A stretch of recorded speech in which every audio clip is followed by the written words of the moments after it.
Sebagaimana yang sering kita dengar bahwa iblis adalah makhluk yang terlaknat, yang Allah Subhanahu wa taala ciptakan sebelum Allah menciptakan manusia, bahkan menempati bumi sebelum manusia menempati bumi. Dan Allah Subhanahu wa taala ciptakan dari api bahkan sebelum iblis dilaknat oleh Allah Subhanahu wa taala. Dia termasuk makhluk yang sangat dimuliakan, bahkan hidup di alam para malaikat. Akan tetapi ketika Allah Subhanahu wa taala menciptakan Adam dari tanah, kemudian meniupkan ruh langsung oleh Allah Azza wa Jalla, dan Allah perintahkan para malaikat untuk sujud, tetapi iblis enggan sujud, bahkan sombong, bahkan tidak mentaati perintah Allah.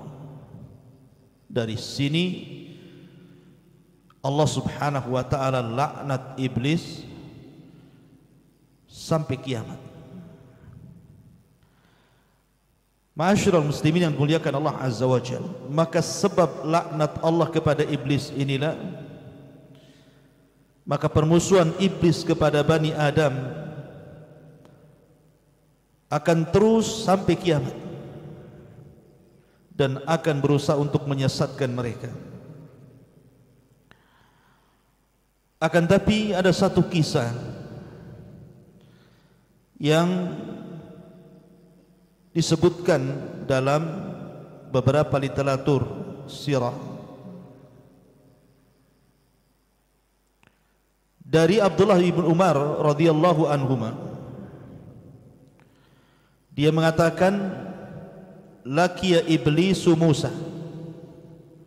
Suatu ketika iblis ini berjumpa dengan Nabi Allah Musa alaihi salatu wassalam. Faqala, dan mengatakan, ya Musa, anta alladhi istafaka Allahu birisalati wa kallamaka takliman. Kemudian, wahai Musa, sesungguhnya Allah telah memilihmu dengan risalahnya, dan ia telah mengajak bicara denganmu dengan pembicaraan. Artinya Musa adalah kalimullah. Kemudian dia mengatakan, wa ana uridu an atuba fashfa'li ila rabbi. Saya sebenarnya, wahai Musa, ingin bertobat, kata iblis. Bisa enggak kau berikan syafaat kepadaku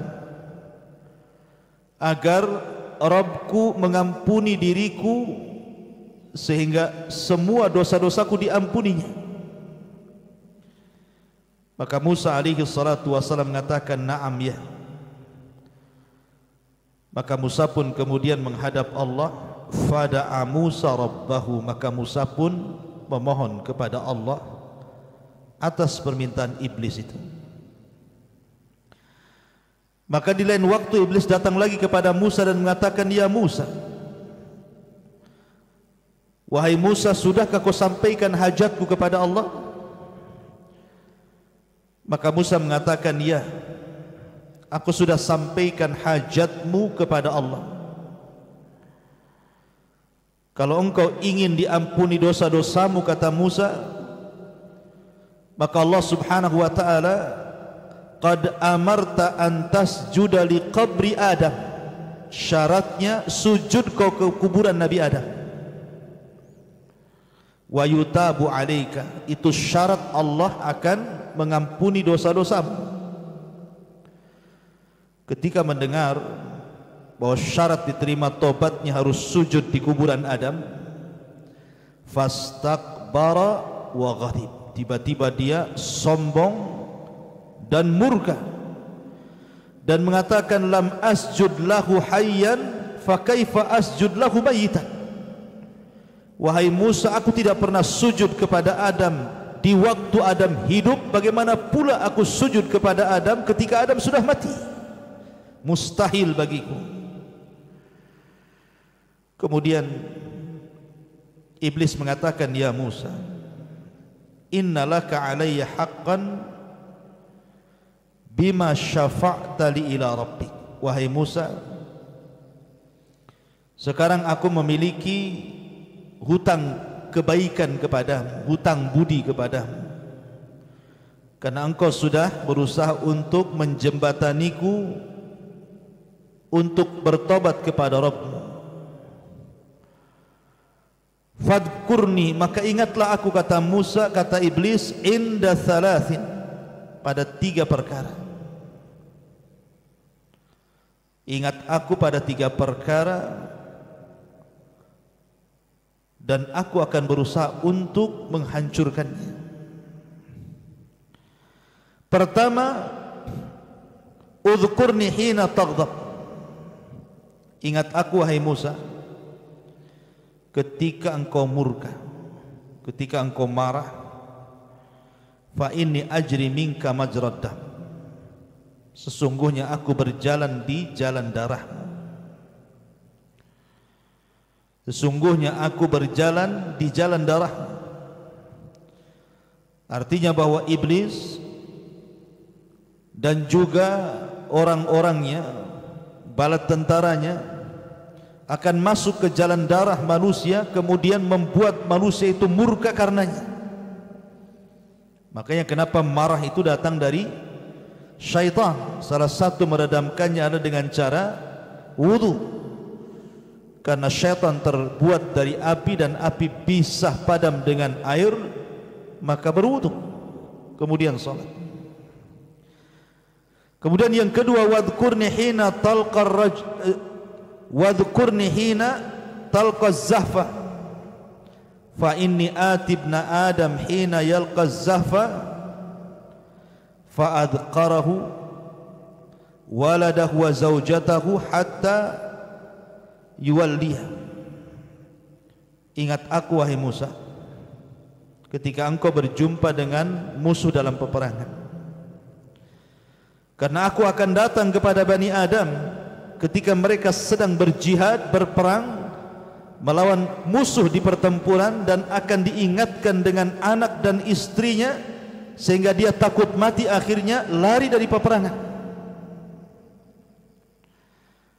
Kemudian yang terakhir, wa iyyaka an tujalisa imra'atan laysat bidzati mahramin fa inni rasuluha ilaik wa rasuluka ilaiha. Dan ingatlah diriku wahai Musa bahwa hati-hati, tidak boleh engkau berdiam diri dengan seorang wanita yang bukan mahramnya, karena sesungguhnya aku adalah utusan yang akan menggoda dirimu dan menggoda si wanita itu. Maka kata syaitan, kata iblis, ingatlah 3 perkara ini. Bani Adam akan hancur kalau mereka tidak ingat bahwa itu perbuatan iblis. Riwayat ini disebutkan oleh Al-Imam Ibnul Asakir dengan sanadnya dalam Tarikh Dimaski, dan juga Imam Ghazali dalam kitab Ihya Ulumuddin, dan juga Ibnul Jauzi dalam kitabnya Talbis Iblis, dan beberapa juga para ulama mencantumkan dalam kitab-kitab mereka. Ma'asyiral muslimin yang dimuliakan Allah Subhanahu wa taala, termasuk juga Al-Imam As-Suyuti mencantumkan dalam tafsirnya ketika memberikan catatan kepada surah Al-Baqarah 31 sampai 33. Wa 'allama Adama al-asma'a kullaha thumma aradahum 'alal malaikati faqala anbi'uni bi asma'i haula'i in kuntum shadiqin. Qalu subhanaka la ilma lana illa ma 'allamtana innaka antal alimul hakim. Qala ya Adamu anbi'hum bi asma'ihim falamma anba'ahum bi asma'ihim qala alam aqul lakum inni a'lamu ghaibas samawati wal ardi wa a'lamu ma tubduna wa ma kuntum taktumun. Dan Allah telah mengajarkan seluruh nama-nama kepada Adam, kemudian ditampakkan kepada para malaikat, kemudian dikatakan, beritahu diriku nama-nama mereka jika kalian adalah orang-orang yang benar. Maka para malaikat mengatakan, Maha suci Engkau, tidak ada pengetahuan bagi kami kecuali apa yang Kau ajarkan kepada kami. Engkau zat yang maha mengetahui lagi maha bijaksana. Maka Allah firmankan, wahai Adam, beritahu mereka para malaikat dengan nama-nama mereka. Maka tatkala Adam beritahu mereka para malaikat dengan nama-nama mereka, maka Allah subhanahu wa ta'ala katakan, bukankah sudah kukatakan kepada kalian, sesungguhnya aku mengetahui kegaiban langit dan bumi, dan aku mengetahui apa yang tampak dan apa yang kalian sembunyikan. Al-Imam Asy-Syuyuti dalam kitab Ad-Durrar Nuthur ketika memberikan catatan kepada ayat ini, beliau membawakan sebuah riwayat daripada Imam Akhrajahu Ibnu Abi Dunya, dikeluarkan oleh Ibnu Abi Dunya dalam Makayidus Syaitan, dari Abdullah ibn Umar radhiyallahu anhuma. Riwayat yang kurang lebih dengan riwayat yang saya baca di atas.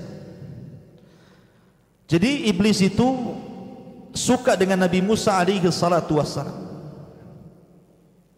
karena Musa itu memang nabi yang dekat dengan Allah Azza wa Jalla dan suka berdialog. Maka disematkan kepada Musa kalimat Kalimur Rahman, nabi yang suka berdialog dengan Allah. Karena di antara 25 nabi dan rasul yang dikenal dengan Kalimur Rahman itu 3. Pertama Adam, yang kedua Rasul kita Muhammad sallallahu alaihi wasallam, dan yang ketiga Musa alaihi salatu wassalam. Adam ketika di sorga, Rasul ketika di Sidratil Muntaha, dan Nabi Musa ketika di Bukit Saina. Tetapi yang banyak berdialog dengan Allah Azza wa Jalla secara langsung tanpa perantara adalah Musa. Sehingga apapun yang dipesankan iblis kepada Musa, Musa bisa menyampaikan kepada Allah subhanahu wa ta'ala. Makanya dia berjumpa, iblis suka dengan Nabi Musa dan mengatakan, ya Musa, antal ladzi istafaqallahu birisalatihi wa kallamaka takliman. Wahai Musa, engkau Rasul yang Allah pilih, dan engkau Rasul yang suka berdialog dengan Allah subhanahu wa ta'ala. Bagaimana idza tubt, kalau aku seandainya bertobat kepada Allah Azza wa Jalla, apakah aku akan diampuni? Bisakah engkau menjadi perantara diriku dengan Allah? Isfa'li ila Rabbi an yatuba alayya. Bisakah kau menjadi perantara bagiku, wahai Musa? Bincangkan dengan Rabbku, maukah dia mengampuni dosa-dosaku? Artinya iblis di sini kepengen sekali bertobat sebenarnya. Maka kenapa iblis itu menangis apabila melihat seseorang itu sujud? Dan dia pun mengatakan, Allah perintahkan aku untuk sujud, aku pun tidak sujud, sementara hamba ini perintahkan sujud, dia sujud. Makanya suatu saat di masa Nabi Musa, iblis ini ingin bertobat kepada Allah Azza wa Jalla, dan dia minta kepada Musa sebagai perantaranya. Maka Musa pun fada'a Musa Rabbah, meminta dan berdoa kepada Allah subhanahu wa ta'ala, menyampaikan permohonan iblis itu. Kemudian setelah Musa menyampaikan keinginan iblis, maka iblis datang kepada Musa, ya Musa, qad qadaita hajataka. Wahai Musa, sudahkah engkau melaksanakan hajatmu? Kemudian falakiya Musa iblis, maka Musa pun berjumpa dengan iblis dan mengatakan, ya iblis, qad amarta an tasjuda liqabri Adam wa yutabu alaika. Aku sudah sampaikan perkaramu kepada Allah. Allah hanya minta syarat kepadamu, sujud ke kuburan Adam, nanti Allah akan ampuni dosamu. Maka mendengar disuruh sujud kepada kuburan Adam, ghadib, murka langsung iblis itu, enggak terima. Maka dia mengatakan, lima asjud lahu hayyan asjudu lahu mayyitan. Kenapa aku harus sujud kepada Adam di waktu dia hidup, sekarang kau pula suruh aku sujud di waktu dia mati? Waktu Adam hidup saja aku enggak mau sujud, sekarang dia sudah mati kau perintahkan aku sujud? Oh tidak, aku tidak mau. Maka Iblis mengatakan, ya Musa, annalaka alayya haqqan bima syafa'ta li ila rabbik. Wahai Musa, ada 3 perkara yang harus kamu ketahui sebagai imbalan bahwa engkau sudah berusaha untuk menjembatani diriku dengan Rabbku. Maka kemudian Iblis pun menyebutkan 3 perkara tadi yang saya ulang. Pertama, ingat Iblis ketika marah, bahwa marah itu berasal dari syaitan. Yang kedua, mengingatkan soal peperangan, bahwa lari dari peperangan itu adalah perbuatan iblis. Kemudian yang ketiga, seorang laki-laki yang berduaan dengan wanita yang bukan mahram, maka itu pun perbuatan iblis. Makanya Nabi SAW bersabda, la yakhluwanna rajulun bimra'ati illa wa thalithuhuma syaitan.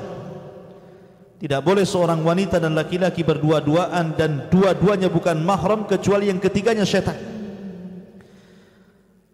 Ma'asyiral muslimin yang dimuliakan Allah Azza wa Jalla, inilah 2 riwayat yang disebutkan para ulama bahwa iblis itu menyukai Musa karena memang Musa bisa menjembatani dia dengan Allah Subhanahu wa ta'ala. Tapi ketika Allah sudah berikan putusan, dia bisa menerima tobat iblis dengan syarat menghilangkan kesombongannya untuk sujud kepada Adam, tetapi kesombongannya tidak mau hilang. Ma'asyiral muslimin yang dimuliakan Allah Azza wa Jalla, akan tetapi tentang 2 riwayat ini Syekh Albani rahimahullahu ta'ala menganggap bahwa 2 riwayat ini lemah, sebagaimana disebutkan dalam kitabnya Al-Jami' As-Saghir pada nomor urut hadis ke 2213, bahwa hadis ini lemah, tidak bisa dijadikan sandaran. Tetapi 3 perkara yang disebutkan iblis itu sahih secara makna, karena banyak hadis-hadis yang mendukung tentang 3 perkara itu. Pertama, soal marah. Nabi SAW bersabda ketika seorang datang kepada Rasul minta diwasiati, dinasihati, diminta wejangan kepada Rasul, dan Rasul mengatakan la taghdab, la taghdab, la taghdab, faraddada miraran la taghdab. Jangan marah, jangan marah, jangan marah.